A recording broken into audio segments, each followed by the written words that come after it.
Hey, what's up, everybody? Video 44 coming at you with another video. All right, so today we're here to talk about the Minnesota Timberwolves and the OKC Thunder, who are going to be starting their series tonight, I believe at 5:30. Yes, Pacific time, 8:30 Eastern in Oklahoma City. And I'm going over the stats. I'm not going to read them like I do with the Laker games. It's not that serious to me, but just in glancing over the four games that they played throughout the course of the regular season.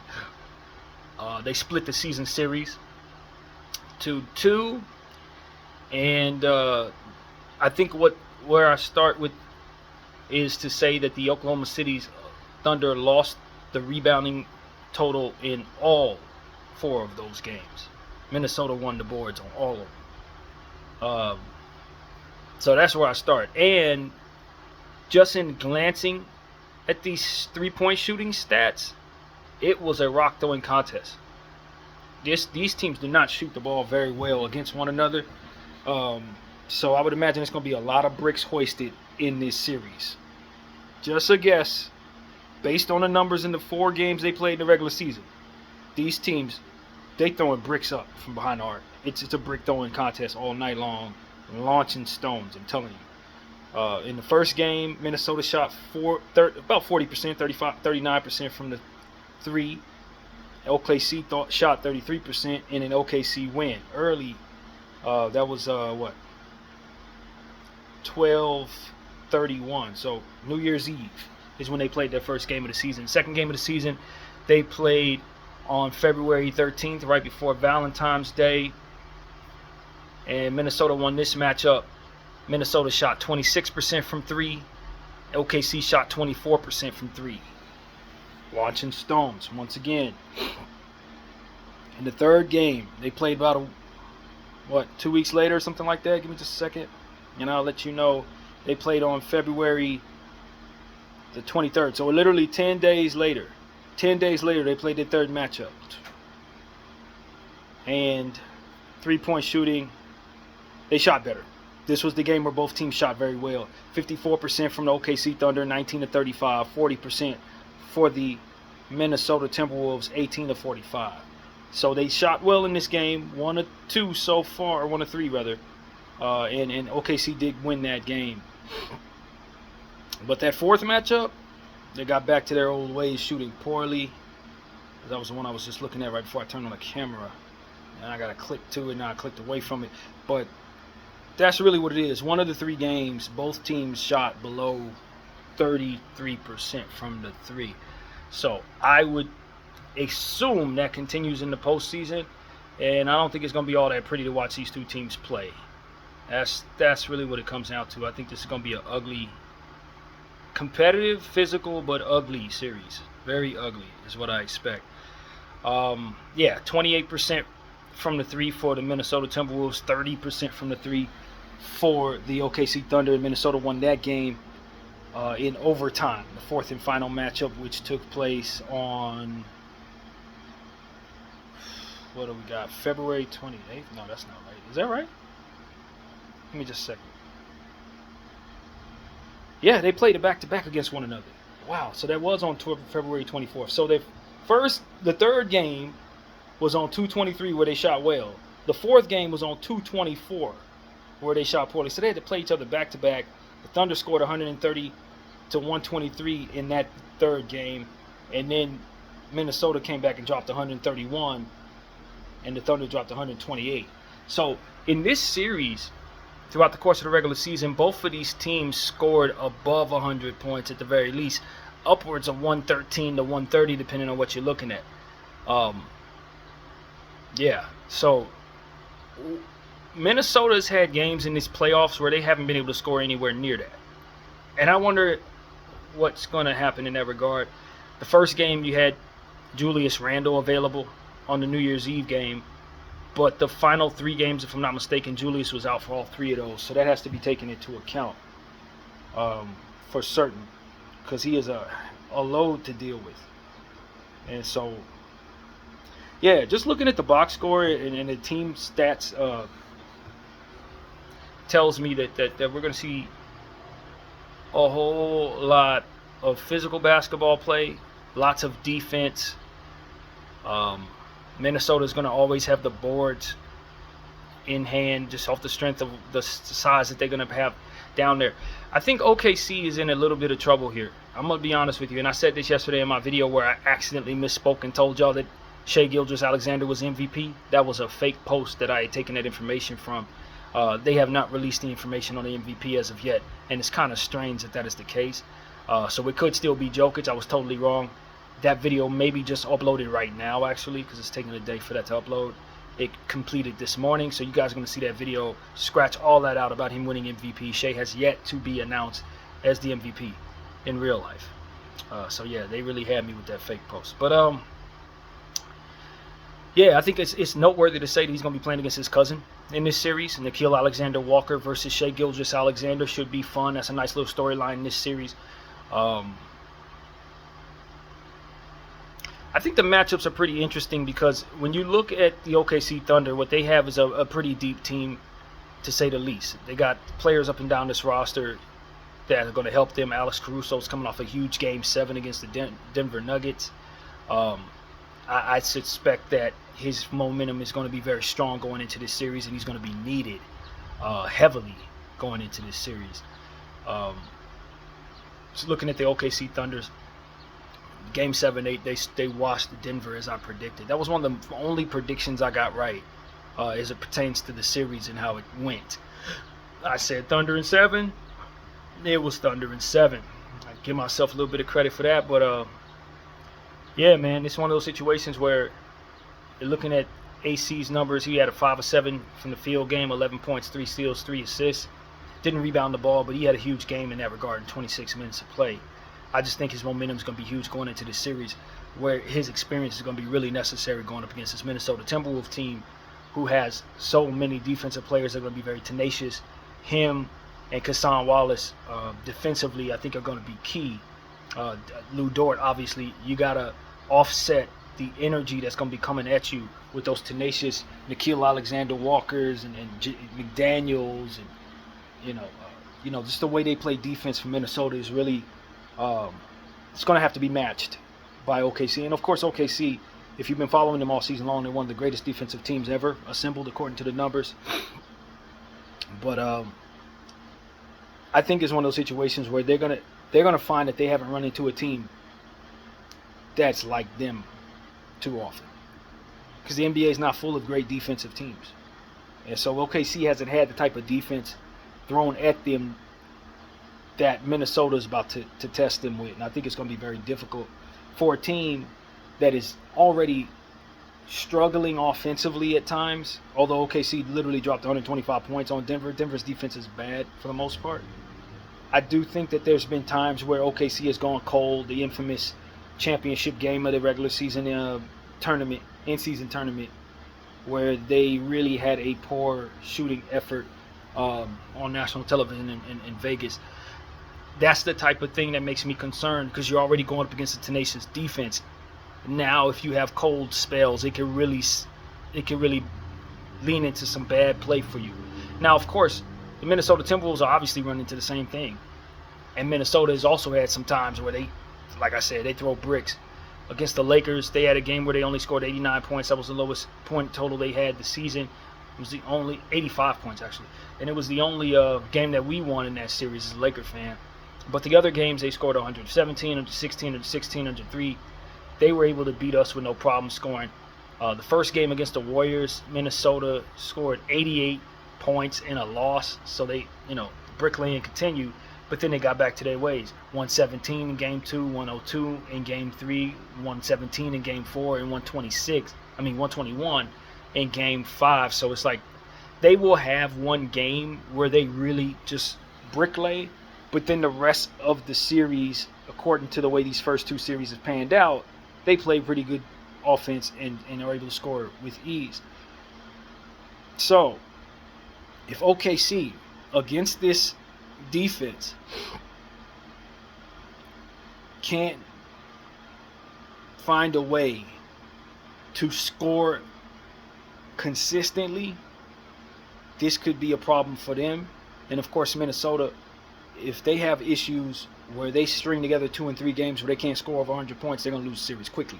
So both teams are in the danger zone as pertains to the defense exploiting their, I don't want to call it a weakness, but their soft spot, which is their offense. Both of these teams are not great offensive teams, but they do have great offensive superstars. Shai Gilgeous-Alexander and Anthony Edwards. Seeing them go up against one another, it's a glimpse into the future. We're going to probably see them match up with one another in the playoffs many times in the future. And I'm super excited about what this could mean. You know, Ant's MO is Dragon Slayer. All these old great superstars that have been coming up against him, Steph Curry, LeBron James, he's knocking these people off. And he's knocking them off one by one. But in this situation, he's going up against a young team for a change. You don't have the privilege of going up against somebody who's a damn near 40 or over 40 in Bron's case. He's going to have to go up against a guy just as young as him, got just as much energy as him, has even more depth around him. This is going to obviously be Ant-Man's biggest test. And Ant-Man tends to be inconsistent at times. One game he'll go for 8 assists, 35 points. The next game he might go for 12 points, no assists. Like it's one of those situations with Ant-Man where I don't think he's quite as developed as Shai, but he's dangerous as Shai in a lot of people's eyes, and I imagine he's going to have to prove that in this series. He's going to have to prove that. He's going to have to outduel that guy. It's a tall task, man. It's a tall task. And the thing about it is, I would say Minnesota's been tested a little more than Denver in some ways, because Golden State is a pretty good defensive team. Lakers, I don't even want to talk about us. I don't even think we put up much of a fight at all in that series, like at all. They say there was a gentleman's sweep in every sense of the word.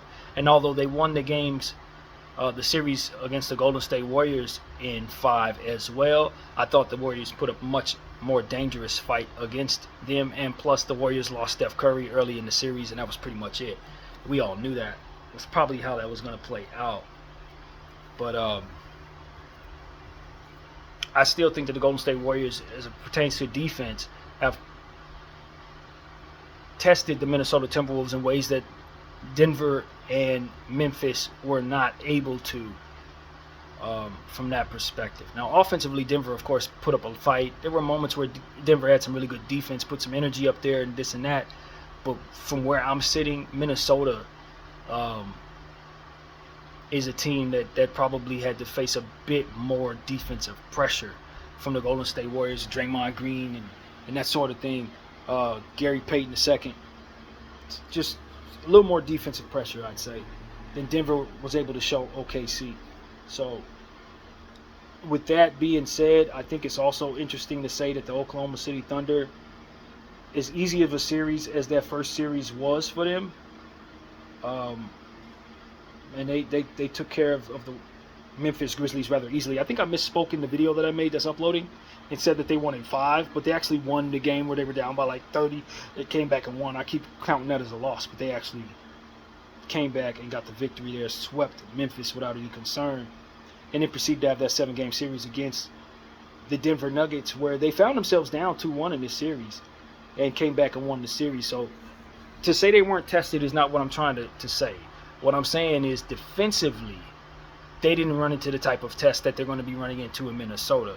And because of it, it could potentially catch them off guard, having to adjust from what Denver did defensively and what Memphis did defensively to what Minnesota does, and how that ultimately could get them off to a slow start if they don't react well to it. But you got to feel good about them having been tested offensively to outduel a team like Denver, who's known for their execution down the stretch of basketball games and scoring in high clips consistently. For them to be able to win a series against a team like that,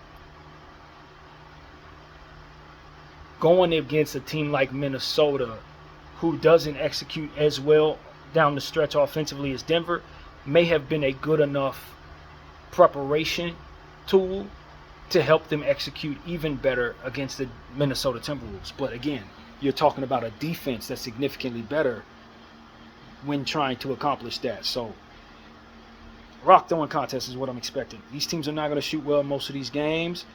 Minnesota does have the board total advantage in all of these games in the regular season, but ultimately it didn't stop OKC from winning games in this series. got to put an asterisk next to that to say that Julius Randle wasn't available, and that he will be very much available to start this series, and for his sake, hopefully for the rest of the series. When I look at the roster depth, OKC, I just see so much defensive help in their guard positions and forward positions. Dort, J-Dub, Cason Wallace, Shea's a defender. AC, obviously, fantastic defensive players down there in the small forward, shooting guard, and point guard positions. Chet Holmgren's such a good rim protector. Jay Will is also a pretty good rim protector. Isaiah Hartenstein, fantastic energy center. So there's just so much depth, man. So much depth for the OKC Thunder that it's just, there are going to be times where they're going to outclass whoever Minnesota has on the floor in some cases. But I think that Minnesota is by far the deepest team that the Thunder have run into. That's what I will say. When you talk about the Minnesota Timberwolves, we'll look at their depth chart right now. And we'll talk about what they have here. Nickeil Alexander-Walker, Mike Conley, Dante DiVincenzo, obviously Ant-Man, Rudy Gobert, Jaden McDaniels, Juju, Naz Reid. And if they choose to, they got people like Terrence Shannon, Josh Minott, Luka Garza. I don't know if Rob Dillingham is back or not, but he should be close to coming back. Jalen Clark is somebody they used early in the season. It's one of those situations where you see a lot of depth here too. Some of which they probably don't need to use, won't decide to use, but just equally could create problems if they choose to go toward it. And I don't think that is a coincidence to say that they've made 2 Western Conference Finals consecutively. And I think a lot of that has to do with the option of depth that they've had for the last couple of years. Bones Highland is now with this team as well. So they have some stuff they could use if they choose to go to it. Leonard Miller is a young player I like a lot as well, drafted last year. Set to make some noise some day down the road. Chris Finch showed me, as a Laker fan, even though I've been getting on his case about not using his team to the best of its ability, he showed me that he's a very good strategist as it pertains to going up against guys, knowing what their weaknesses are, and exploiting it in the playoffs throughout the 7-game series. He's going to put you in some difficult positions.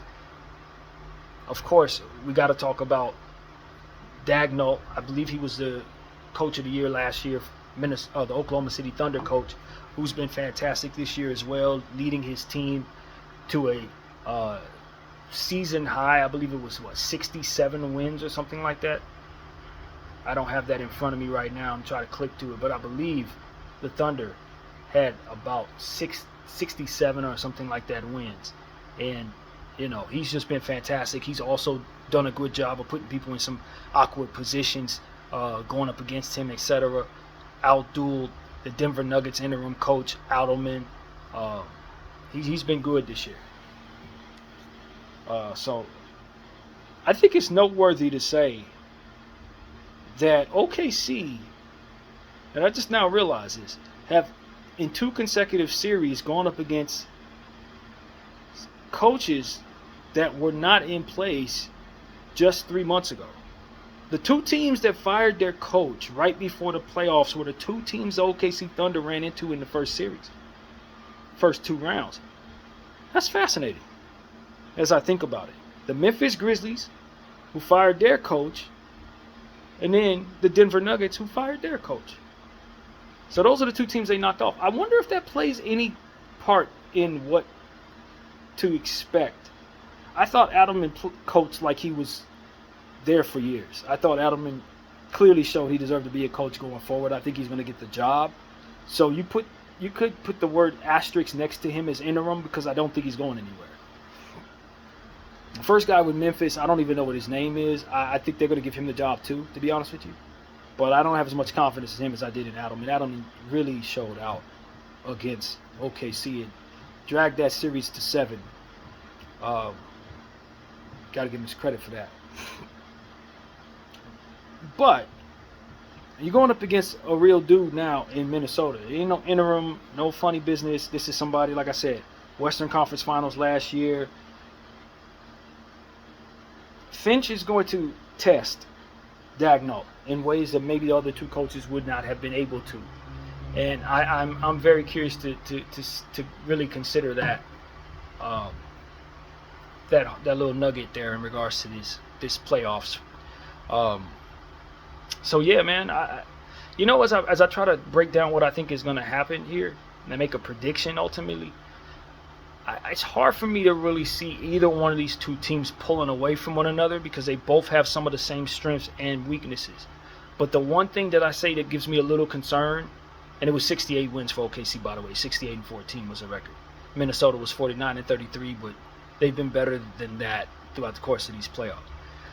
What concerns me about this series is the fact that both of these teams have issues scoring the ball in stretches. And if you're going up against elite defenses like both of these teams are, you're going to find yourself in situations where you could potentially lose a game just because you couldn't score enough, just because you couldn't overcome just the ugliness that is going to be the styles that I expect to see. OKC with Shai Gilgeous-Alexander,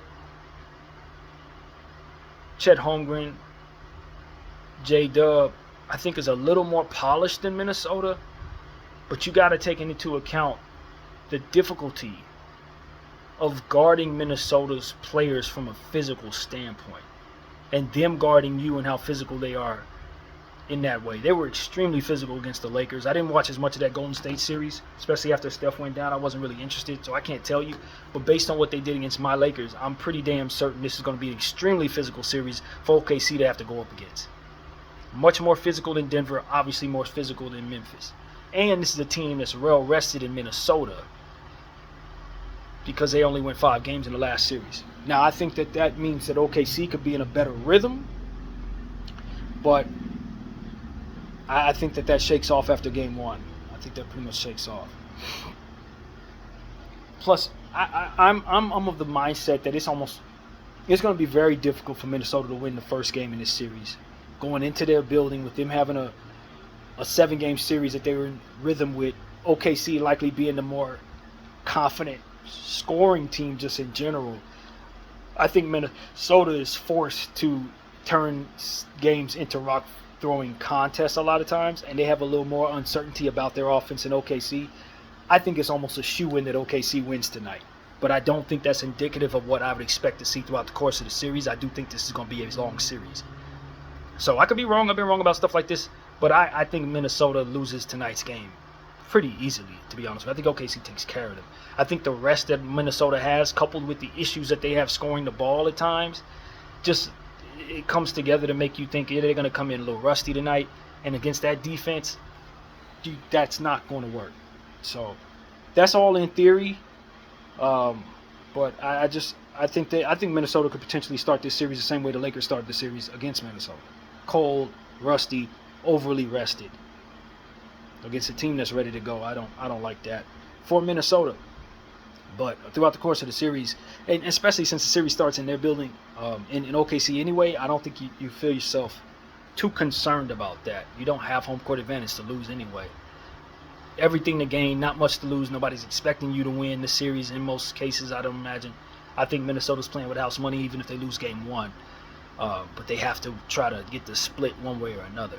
Jaden McDaniels is a key factor for me, man, because if he's able to score the ball the way that he was able to against the Lakers at times, if he has the type of series he had, he can potentially match some of what J-Dub is going to do, and I think that's going to be extremely important offensively. If he has games where he only goes for like 7 and 8 points, 10 points, Minnesota's not going to likely do enough. But if he can get to the 30-point mark, he gets in the high 20s, that's when you start saying, okay, they can score 115, 120 points. Their offense tends to come and go, in my opinion, with his consistency scoring the ball. Another guy that's very important in that regard is Naz Reid. You know, Naz Reid had a big game against OKC Thunder. I believe it was the 3rd game in the matchup. Juju wasn't out there. I believe it was the game where he went for like 27 points. I will take a look because all of this is off of memory of just looking at these stats just a few moments ago.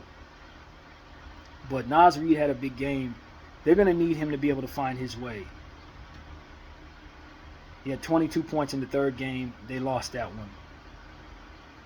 I don't know which game it was that he had a big game, but Naz Reid is essential. Naz Reid and Jaden McDaniels' offense is going to be very essential, in my opinion, for the Minnesota Timberwolves to keep up with the Thunder. And for the Thunder,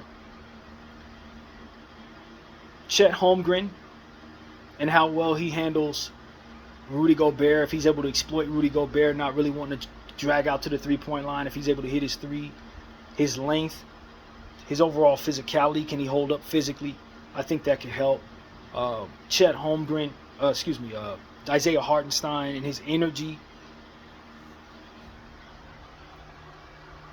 I would put Holmgren on Rudy and Hartenstein on Juju. Hartenstein played with Juju for the last 2 years in New York. I think that he knows him well enough to go up against him, and I think he can absorb more contact from Julius and keep up with him energy rise more so than I think Chet. Chet's going to get pushed around by Julius. And Rudy, you don't really have to guard offensively too often, although I would tell everybody, that closeout game with Rudy Gobert scoring 30-something against the Lakers was not a fluke, because in the two of the last 5 games of the season, Minnesota featured Rudy Gobert as a scorer, and he got over 30 points, as we talked about many times on this channel going into the Lakers series. So Rudy Gobert is going to have a game in this series just like he did against the Lakers, where he's going to probably score over 25 points. And the Thunder would be wise to be just ready for that, because him being a minus scorer is not something that has to sustain too often. So that's something I'd say. But I think that matchup-wise, I want those two ex-teammates going up against each other, absorbing contact in one another. I do not want Julius targeting Chet Holmgren, because you know how Julius likes to find the matchup that works for him. You got to try to limit his ability to switch into the matchups that he prefers, because if he gets an opportunity to exploit somebody size-wise, that's one of his greatest strengths and one of his greatest aptitudes in this game, is finding the mismatch and exploiting it. So you got to watch out for Julius Randle. He is truly difficult to deal with. It was the second game of the series in regards to Naz Reid. He had 27 points, 7 assists, and 14 boards in Julius's absence. If he has a series like that, if OKC can't hold him under numbers like this, Minnesota will win this series. 11 of 18 from the field, 3 of 9 from 3, 27 points, 7 assists, 14 boards, a +10. He was the star of the show for the Minnesota Timberwolves in that second matchup, where they did win the game 116-101. You can't let Naz Reid go off like that if you're OKC, if you expect to win this series. It's not going to work. He needs to be neutralized to some degree. I believe it's going to be very simply put. If OKC can put a muzzle on Jaden McDaniels and Naz Reid, they'll win the series. I understand the focus is going to be on Anthony Edwards and Julius Randle. But the object of the game for the OKC Thunder, based on the history, my studying of the Minnesota Timberwolves this season and this postseason, is trying to keep them in the I can't score range of things. Because if they're scoring 116 points, they're very difficult to deal with, because they're going to play defense and likely hold you under your average. They can win games when they score 117, 118 points. If they're scoring 89, 88, they can't win. And that's when OKC is definitely expected to win. Now, OKC has these stretches at times where they can literally go for 135 points, but they never sustain that. Like, it's not something that they do every night. It's something that you're going to see twice in the series throughout the course of 7 games. You know, they scored 149-106 in game 2, that big blowout game, right? And in the game, Game 7, they scored 125 in a big blowout. That's just how they operate at times. You're going to have those games. I would say tonight would be that game where they probably beat Minnesota by 35 points. They're going to have 2 games like that, but they're also going to have games where they can't score worth a lick. 107 points, which is actually not bad, but, you know, that's not good for them. They let 119 points go to Denver in Game 6 in Denver. Got the low-scoring contest of Game 4 where they won the game but only scored 92 points. Those are the games you lose against Minnesota. So OKC's offensive output needs to be more consistent from a high-scoring standard, because their ceiling offensively goes much higher than Minnesota's. That's what it really comes down to. Oklahoma City is definitely more capable of scoring many more points than Minnesota on a given night. So that is something that I just believe, but it doesn't mean that they're going to sustain it. It doesn't mean that they're going to do it consistently enough, and it doesn't mean that Minnesota isn't going to hold them to 90 points in certain games. And so that's why I think there's going to be a long series. I do expect there will be multiple blowouts, because there's going to be games where one team's going to be able to score, the other team is not. But I think the consistency for the Minnesota Timberwolves to continue to dominate on the boards. You have won on the boards in every game in this entire regular season. You need to keep that mental edge on the Oklahoma City Thunder to say, we're putting pressure on you to score the ball and execute well shooting the ball. And if you don't, we're going to turn your misses into opportunities for us. Oklahoma City Thunder, they force a lot of turnovers, as we know. That is their MO. They get out in the fast break with guys like Cason Wallace, Shai Gilgeous-Alexander, J-Dub, AC. They get out off of your turnovers. So that's something that Minnesota's going to have to do something about. There was a game in this regular season series where Minnesota did turn the ball over an absorbent amount of times. I don't remember exactly which game that was, but that's the type of thing that will definitely cost Minnesota the series for certain. You cannot turn the ball over against a team that's already going to turn the ball, force you into turnovers. You cannot have unforced turnovers against them. So that's what I will say about the Minnesota Timberwolves. Their discipline, taking care of the basketball, is going to be super essential in helping them get to the finals. Because if they turn that ball over the way that they're capable of, it's curtains. They're not going to last 5 games in this series. They turn the ball over too much. So, yeah, Minnesota turned the ball over 24 times in the first game against this team. They lost 113-105. That type of crap. 31 points conceded off of 24 turnovers. Like, that type of crap will get you beat by the OKC Thunder quickly. You ain't going to be around for long at all if that's how you play against them. I just tell you right now, if they have a hard time taking care of the basketball, they're going to have a hard time winning games in this series. That plays right into their strength. So, as I continue to check out the turnover battle here in this regular season against these two teams, the second game of the series, they had 10 turnovers, both teams. Minnesota won that game. Keep the turnovers down. Only 14 points conceded off of turnovers for the Timberwolves. 8 for the Thunder. The Thunder don't tend to turn the ball over that much either, which is why they have so many wins this season. Because they take care of the ball and they force you to give it up. So that's just a product of them being fantastic. But that's key for Minnesota, is not turning the damn ball over so much. Forced ones you can live with. Unforced, they're curtain call for you. 13 for both teams in the third game. 20 points conceded off of those for Minnesota. 17 points conceded off of those for OKC. And OKC won the game 130-123. And then the following night, I think the turnovers were a bit more reasonable there. Let me see what they look like in that overtime matchup on the 24th of February. 13 turnovers for Minnesota once again, 11 points conceded off of those. 11 turnovers for the Thunder, but the Thunder gave up 22 points in that process. So the adjustment was made to get out in the fast break and likely hit anything they could, maybe getting fouled, because the three-point shooting wasn't really good for the Minnesota Timberwolves. But they were able to get 22 points off 11 turnovers.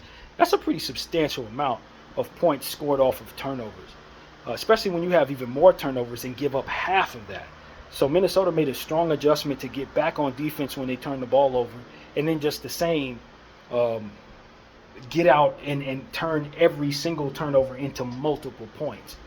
So given the fact that they shot so poorly, 9 of 32 from behind the arc, I don't imagine they were hitting threes in transition. They were probably getting to the line with and ones and stuff like that would accumulate 22 points off of turnovers. So both teams, based on the adjustment of that final game they played in the regular season, must not turn the ball over.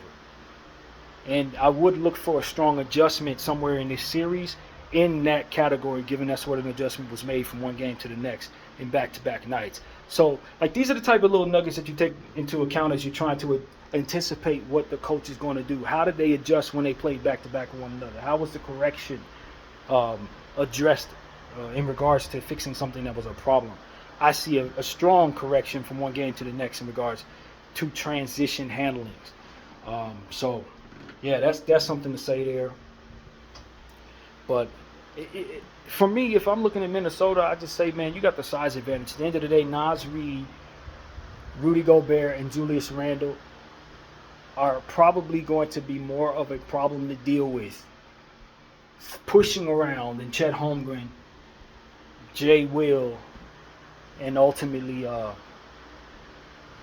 Isaiah Hartenstein. Hartenstein poses a lot of problems.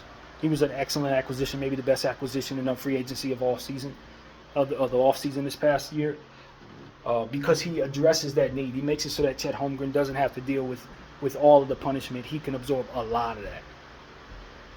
So he's the X factor for me in trying to balance out what it is that ultimately Minnesota has as a very strong strength. Foul hunting.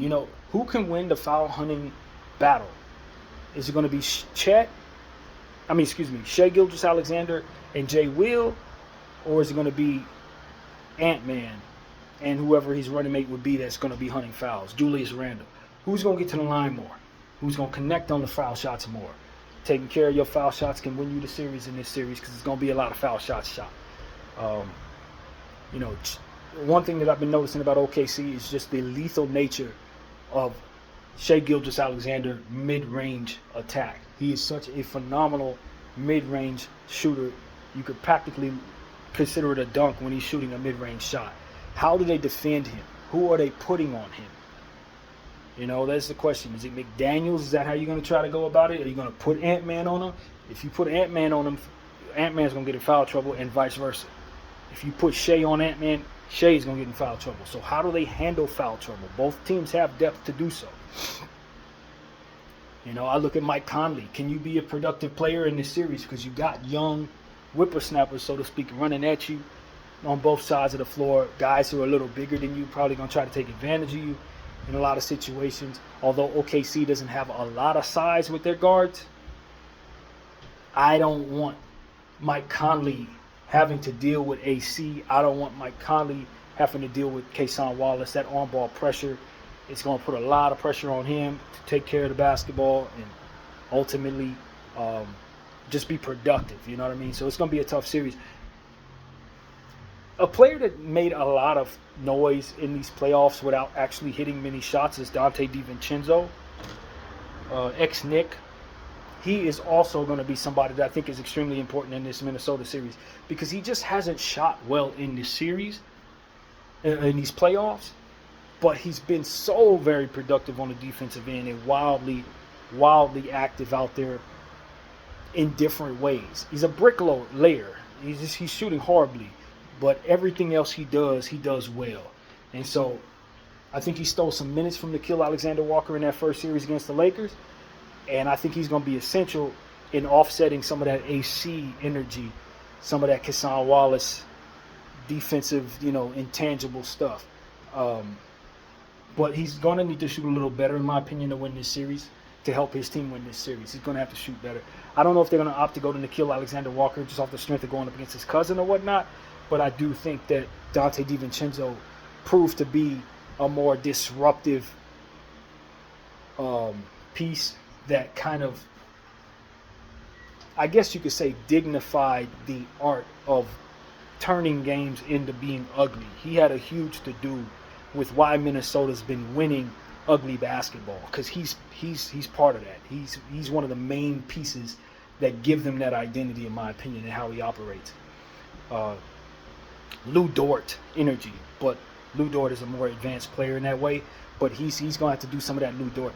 And that's another thing. Lou Dort is a player, like, he, on the Minnesota side, the OKC side, defines ugliness because he can tend to go 1 for 6 from behind the arc and just keep shooting. His high arcing shot tends to be a little difficult to rebound at times. Lou Dort's a hell of a defensive player, but he gives back a lot when he's not scoring the ball. When he's aggressive but not making shots, he gives a lot back. And so players like that tend to irritate me because they're so good defensively, but they just possessions end up going by the wayside because of their missed shots. Dylan Brooks style at times. It's irritating to a degree. I'm not a huge fan of the Deutsche Chamber, but I do respect what he does defensively. Him, Kason Wallace, AC, they're such great on-ball defenders. They're going to put all of those people on Anthony Edwards, and Anthony Edwards is going to have a very difficult time with those people, in my opinion. That's something I want to say. As good as all on-ball defensive play stuff that they can throw at OKC, OKC has more gifted point-of-attack defenders. And I think that could be the definer of the series in some ways as well, as size on the other end. So Minnesota's overall girthiness, so to speak, and size versus the incredible point-of-attack, multi-layered defensive talents that can be thrown at the ball handlers. Which one of those strengths is going to exceed the other to overcome the series? I think that could be the story there. I think that's the story. Is it the Rudy Gobert, Naz Reid, McDaniels, just the overall size, height, and length advantage? Or is it these constant, aggressive, talented thieves that OKC put on the floor? And then which one of these superstars is going to outplay the other?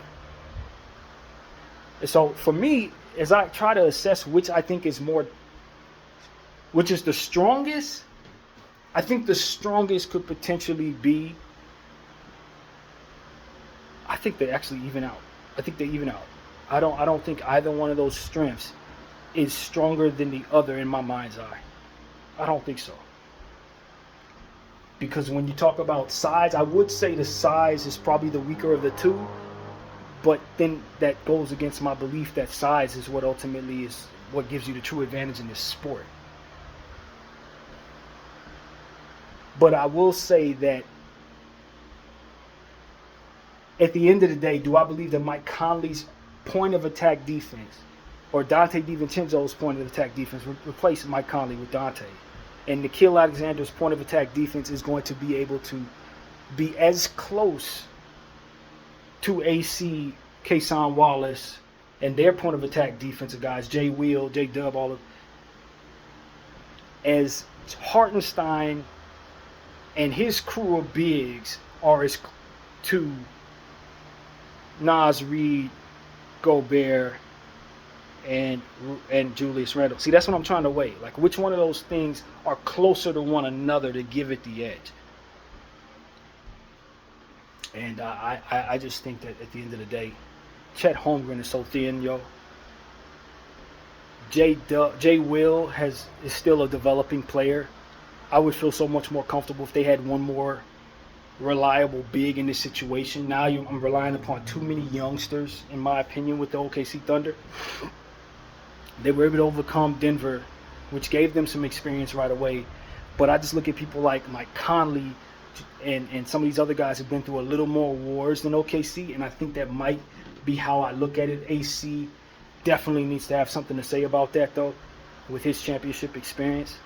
But I just don't see as much experience with the Minnesota Timberwolves, with the OKC Thunder, as I do with the Timberwolves. Timberwolves have a little more experience.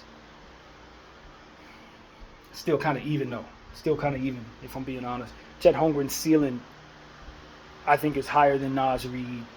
Rudy Gobert potentially not scoring at all could be a headache in regards to this conversation, because I don't see that being necessarily any problem with the bigs of the OKC Thunder, nor shall it even be considered, because they don't need to score as much because of the scoring prowess of all the guards of the OKC Thunder. I'm talking about J Dub, Shai Gilgeous-Alexander, Lou Dort. They're gonna score more than I expect Mike Conley's gonna be able to throw in, and DiVincenzo's gonna be able to throw in, and Nickeil Alexander Walker's gonna be able to throw in from the guard spots from Minnesota. They're not gonna help Ant-Man as much scoring, so it's gonna be incumbent upon Julius and Naz and McDaniels to score more to help Anthony score the ball. So, like, these are the type of things I'm trying to weigh to say, at the end of the day, the OKC Thunder have been a better team all year long. That's the truth. And they have the home court advantage. I think the problem is they haven't faced a defense like Minnesota. And Minnesota has been dealing with some fairly good executing scoring talent to offset the idea of being tested against your previous opponents. Bron, Luka, Austin, even though they didn't shoot well, they're more talented than what OKC has run up against offensively. Denver, however, doesn't provide any let up in offensive execution versus the Golden State Warriors, who were missing Steph Curry, so that kind of balances itself out. Memphis didn't really do much of anything against OKC, so I don't know, man. I don't know. This is an even series. As I try to weigh what makes sense in this series and how I can lean in one way or another, I think this series is probably going to go 7.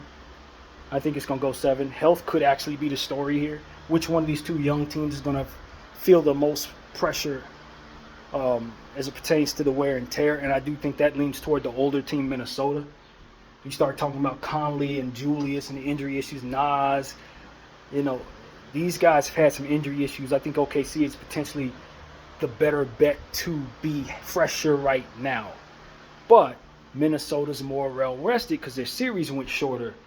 So it's like even that kind of balances itself out. And it's not like Minnesota's old in any way. These are young teams with good bench play. So even if you do have injury issues to Mike Conley, you're still bringing talented players off the bench that can play 38, 40 minutes at a high level. So that balances itself out. Both teams have strong benches. Both teams have strong coaching. Both teams have significant strengths. Both teams play great defense. Both teams can't shoot worth a lick consistently anyway, but both can still score 140 points if they're feeling it. So it's just like, these are two teams that deserve to be here. That's what this tells me. They both deserve to be here. They're both significantly good. They both don't have too many weaknesses, but they do have some holes. And I think OKC, as I try to assess what they are, the hole that I see for them is just the overall small nature of their Lou Dort, Shai Gilgeous-Alexander, and J-Dub, and Chet Holmgren. Even though he's tall, he's skinny, I just think the lack of size there could potentially be a little bit of a problem. There's another series where I say they're going to really need, OKC is going to really need Hartenstein to be 100% every game. And so far he's been that. He's been exactly what they need him to be, and that's why they're still alive, in my opinion. Despite having some size and disadvantages against the teams that they faced. So that's what it comes down to. Picking up Hartenstein really and AC really plugged in the holes necessary to make OKC a champion, in my opinion. Because every time I try to talk myself into thinking they don't have size, I look at Chet Holmgren and then I see Hartenstein next to him, and it's like, damn, I can't even argue that they're too small because they're not really that damn small. If I got to sit Lou Dort down, last year him having a bad shooting night could potentially make it so that I'm leaning on some players that I don't trust. This year, when Lou Dort sits down, now you're bringing in NBA champion Alex Caruso. And if for some reason Shai Gilgeous-Alexander goes down, yeah, their offense is significantly destroyed, but you still have the most tenacious backcourt still available in these playoffs. Defensively, point of attack defense goes up a notch, because I could argue AC and Cason Wallace are absolutely impossible to do anything against. You see what I'm saying? They're impossible to do anything against. So it's like they almost, in some ways, they shift into being a better defensive team when Shai sits down. And you still got to deal with, the scoring ability of some of their players like J-Dub and Hartenstein, who, if they're feeling great, can go for 50 points at their highest ceiling at this point.